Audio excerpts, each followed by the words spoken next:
Hello guys, magandang araw. Ayan, ang sarap ng aming lunch.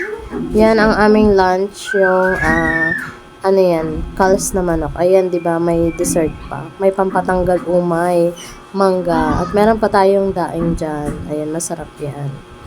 So, kain po tayo. Ito ang ating videos for today. Magla-lunch na naman tayo.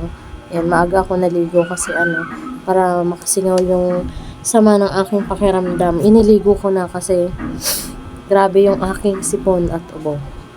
Yan, sarap guys. Ito yung tinatawag na na kalas na manok. Tapos adobo sa gata na may papaya, maanghang-anghang. So yan yung aming lunch. Ayan, magalaw yung aking video diyan. O diba? Sinasaid ko pa yung yung gata. Sa kanin.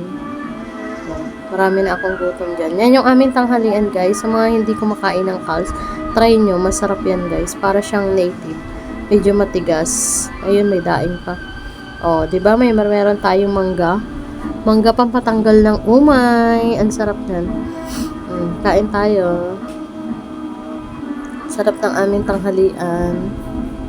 Sa mga hindi pa kumakain. Hindi siya ganong hindi dinurog yung sili kasi para makakain yung aking anak na maarte. Maarte pa naman yung aking anak. Ayaw niya kumain ng maanghang. Si Ate Ellie ang nagluto ng aming lunch. Thank you kay Ate Ellie sa masarap na lunch. Yan yung tinatawag na kals. Kals na manok. Parang same din siya ng native. Pero dapat pag niluto mo siya, alalay lang siya sa apoy kasi matagal siyang palambutin. And dyan sa side ko si Ate Ellie. Kumakain kami.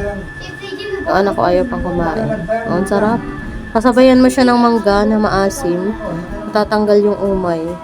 Pampatanggal umay yung Ayan, kain po tayo sa mga hindi pa kumakain ng lunch. Yan ang aming lunch for today. Ayun, may may abala. Kanino kayang kamay yan? Harang-harang pa yung kamay niya sa video ko. Di ba? Gusto din sigurong mag-vlog. Thank you sa patuloy na sumusuporta. Ayan po yung ating update for today. Ang aming ulam, adobo sa gatang manok na adobo sa gata pala. Sorry. Yan yung aming masarap na lunch. Salamat sa aming tagaluto ng lunch kay Ate Ellie. Diba, nagsisermon pa ako dyan. Grabe yung voice over ko na lang kasi grabe yung grabe yung ubo at sipon ko. Nagiging sakitin lang kasi bihira akong lumabas ng bahay kasi lalabas lang ako pag mag-grocery. Alos hindi ka napapawisan sa loob ng bahay kaya ayun, siguro madalas mahina yung aking resistensya. Kaya ayun, kailangan din natin minsan palang magpapawis. Di ba? Para lumakas yung ating katawan. O ayun, harang pa sa video ko. Sabi ko, panay kaharang sa video ko. Hindi na natatapos yung binibideo ko. O diba, nagsisermon ako dyan. Hindi nga lang halata.